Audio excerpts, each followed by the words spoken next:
Hamlex Music. Lion, we are bad. Get up and the place, we are bad. Hamlex, we are bad. Baby, touch me slowly. Hold my head. Zvatasangana zvanaka, makanaka. Tina zvifande, zvirudo titange. Negudo vamake. Pese pandinogona uchipura. Moyo nemupfungwa nchikugaira. Ndiwe mwanasikana wandofarira. Rerudo shoko tambira. Ndipe namba dzako nzokufonera. Moyo wangu ndiwo pandinogona uchipura. Moyo nemupfungwa nchikugaira. Ndiwe mwanasikana wandofarira. Rerudo shoko tambira. Ndipe namba dzako nzokufonera. Moyo wangu ndiwo kanditorera. Chinzwa izvi zvakarongwa naMwari. Mufambi ndiye muzivi wenzira parware. Saka tina basa nemaex ako, tine basa newe kwete nemafesi ako. Saka ndoda kuva mukwacha wamai vako. Nchiti mami, mai vako ndi mai vangu. Uri shushura ndatya, mudziye chingwa. Moyo wangu nokurwai pandinogona uchipura. Moyo nemupfungwa nchikugaira. Ndiwe mwanasikana wandofarira. Rerudo shoko tambira. Ndipe namba dzako nzokufonera. Moyo wangu ndiwo pandinogona uchipura.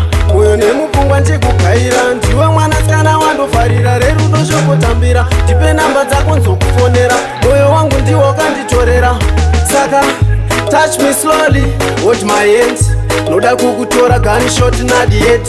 Weneni hande, tina zvipande. Rerudo titange, chanjiva make. Rasangana zvanaka, makanaka. Titambe chivande, tina zvifande. Mamero vamake, uri evisimbi. Pese pandinogona uchipura.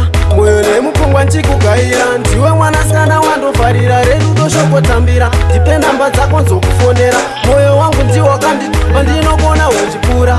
Moyo nemupfungwa nchikugaira. Ndiwe mwanasikana wandofarira. Rerudo shoko tambira. Ndipe namba dzako nzokufonera. Moyo wangu ndiwo kanditorera. Chinzwa izvi zvakarongwa naMwari. Mufambi ndiye muzivi wenzira parware. Saka tina basa nemaex ako, tine basa newe kwete nemafesi ako. Saka ndoda kuva mukwacha wamai vako. Nchiti mami, mai vako ndi mai vangu. Uri shushura ndatya, mudziye chingwa. Moyo wangu nokurwai pandinogona uchipura.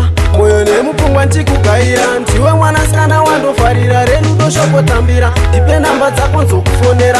Moyo wangu ndiwo pandinogona uchipura. Moyo nemupfungwa nchikugaira. Ndiwe mwanasikana wandofarira. Rerudo shoko tambira. Ndipe namba dzako nzokufonera. Moyo wangu ndiwo kanditorera.